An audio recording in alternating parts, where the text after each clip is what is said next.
The greatest Jewish leaders are those who do not receive laurels. They don't get epaulets on their shoulders. I have borne witness, personal witness, to the phenomenal heroism of Ateret Kohanim. The unsung heroes who go every day to some of the most dangerous places for a Jew on planet Earth so that our people can have a heritage, so that the ancient city of Jerusalem might have a Jewish presence, so that peace-loving Jews might live in dangerous neighborhoods with their children who have to play with bodyguards to ensure that they don't get shot by terrorists. And God Almighty, how repulsive is that moving religious Jews into neighborhoods might be considered controversial, so controversial that they need our men to keep them alive. But that's the state that we find ourselves in today. But when I traveled with Mati recently to Shmuley to see a Jewish synagogue that had been ransacked and destroyed by the haters of our people, no, by the haters of humanity itself. Because any people who can go and destroy a place of worship. No different to what happened in South Carolina a few days ago, where our fellow Americans were gunned down in a house of worship merely because of who they were. And I'm sick and tired when we're able to name South Carolina as a hate crime, which it absolutely was. A monstrous abomination of hate. A white hater killing 9 innocent African Americans. Do you think it's any different when Jews are slaughtered because they're killed in Yerushalayim? But there we start hearing that there was a provocation because we dared live in their neighborhood. There was a provocation because Israel built a wall to keep the murderers out. We, my friends, are the only nation on earth who are murdered, and we are not even accorded the dignity of victimhood. We are the culprits. We incited our own murder. Ateret Kohanim is creating a new generation of Jewish heroes, unsung heroes. Not the kind of hero that's going to fly over a high pole at the Olympics. Not the kind of hero that's going to shoot an orange round ball through.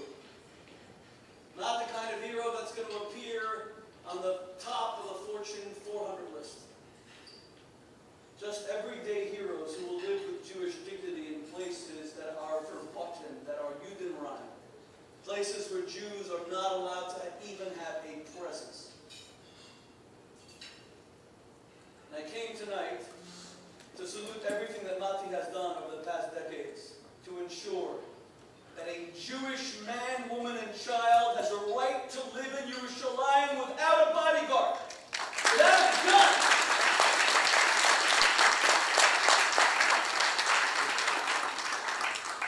How despicable that our Arab brothers and sisters, our Palestinian brothers and sisters, incur the death penalty for selling a home to a Jew. My friends, if that isn't evil, then the word has no meaning.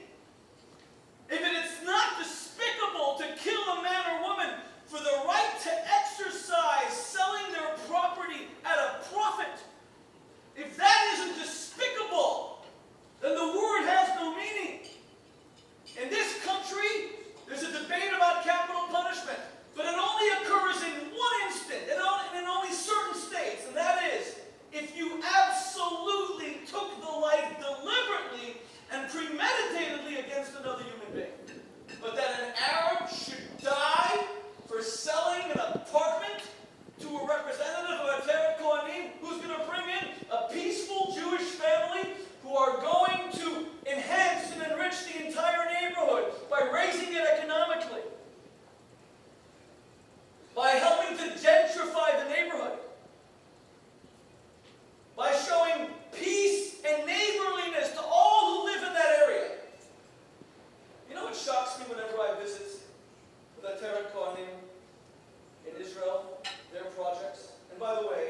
shocks me is that my Arab brothers and sisters aren't afraid at all. These heathenist Jews who are demonized by the media, these Jews whose movements are tracked by Shalom Achshav, amazingly, they pose no threat whatsoever to their Arab neighbors. None. I have never once gone in an armored vehicle at Teret Kohanim to a neighborhood in Yerushalayim where a single Arab walked around with a bodyguard. Not one.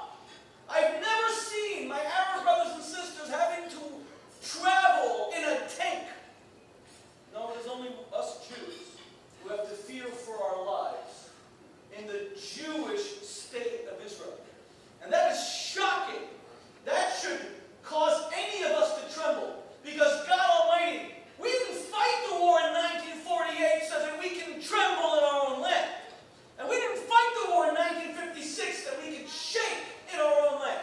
And we didn't fight the war in 1967 that we can be afraid in our own land. And we didn't barely survive the Yom Kippur War of 1973 so that we can be afraid locking our doors in our own land. None of this was done so that we would be afraid. Precisely the opposite was true. We did all this so that Jews could finally learn to live and not be afraid.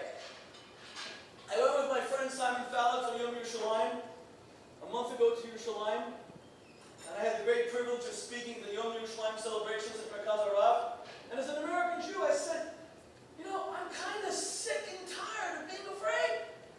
Since I was a kid, all I was taught as a Jew is that I have to be afraid. I have to be afraid of anti-Semitism. I have to be afraid about attacks against Jews. I have to be afraid of the way Jews are demonized. Doesn't the time come in the life of a people when they just get absolutely sick and tired of being afraid? Are we going to be imprisoned and incarcerated by fear for the rest of our existence? You know what I love about Teret Kohanim? They've created a generation of Jews who just aren't afraid. They live anywhere and everywhere, and they're raising children who aren't afraid. My legacy is not fear. My family heirloom from Abraham is not fear. This yarmulke is Yoreh Malka. I fear none but God alone. They say of the Baal Shem Tov that he, as an orphan, used to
world's problem is with Israel. Don't know. The BDS movement is very insidious. They wrap themselves up in the celebrities that have supported the BDS movement and the academics that have supported the BDS movement. Basically, the BDS movement is a far-left organization that is anti-Semitic and anti-Israel. They are not a group that is interested in any of the facts. They're not a group that's interested in peace. They are a group that is anti-Israel. I got to talk to you. Tell me you right away because they're giving the citations or something over there. You got to do that. No, Bruce, you got to do it, right? Right? No, you got to. Realizing the belief that maybe there was something that we did wrong. And when you buy a house anywhere in Yerushalayim and you simply state, I have a right to live here and there's nothing controversial about this is controversial? Buying an apartment? And that's what we've come to, because we allowed it. And if a Torah Kohanim was able to have 100 times their funding, then there would be Jewish communities all around Yerushalayim where Jews and Arabs would no longer be afraid. Because the greatest thing that has happened to our Muslim brothers and sisters in the Middle East, the greatest thing, is the creation of the State of Israel. Israel means that one day a Muslim woman will choose to fall in love with the man of her choice. And choice in marriage goes back all the way to Rebecca, the Jewish matriarch, thousands of years. One day, a Muslim woman will fall in love with a man, and she will not be murdered by her brothers because her father didn't sanction it. The Jewish state of Israel means that one day, Palestinian protesters who may love Israel, hate Israel, but who want to protest the Hamas terror government in Gaza will hold up a sign and not be mowed down by executioners wearing ISIS-like hoods because Israel next door is a democracy. Israel means that one day our Arab brothers and sisters will be able to read the truth in a newspaper and hold their tyrants and dictators accountable because Haaretz is criticizing Bibi, Yediot doesn't like Bibi, and God knows what's going on. And it's all a carnival of beauty because Israel is a free and open democracy where nobody's afraid that their government is going to shoot them for criticizing someone else. My friends, the time has come to us to finally put our words, take our words to heart, and to mean what we say and say what we mean. Israel is the single greatest blessing that the Jewish people have received in 2,000 years. Nothing comes close. It is a gift from God. We must protect it. It has been passed to this generation. I promise you that I would much rather be writing my books on kosher sex and all the other books. I'd rather be hosting Shalom in the home. I'd much rather, as a writer and speaker, make love, not war. I don't have to. Who needs to fight? Who needs to fight anti-Semites and Israel haters? But if they come after our country, we are going to protect it. We're going to drop what we're doing and we're going to rise to the challenge. But we're not going to let them hurt it. And the only thing, as I conclude, that is asked of we American Jews. No one asks us to invade Gaza with bullets whizzing by our ears and having to jump on a grenade, God forbid. No one asks us to send our babies, our children into war, not knowing if there's bad cell reception, whether they're alive or hospital or not. No one asks us to have to carry 80 pounds on our back and climb up Masada in 110-degree desert heat. No one asks that. You know what they ask? They ask that if Israel's maligned at that place called the United Nations, that we simply take a couple of hours off from work and stand up tall and straight as proud Jews and say, this will not happen on my watch. You will not defame this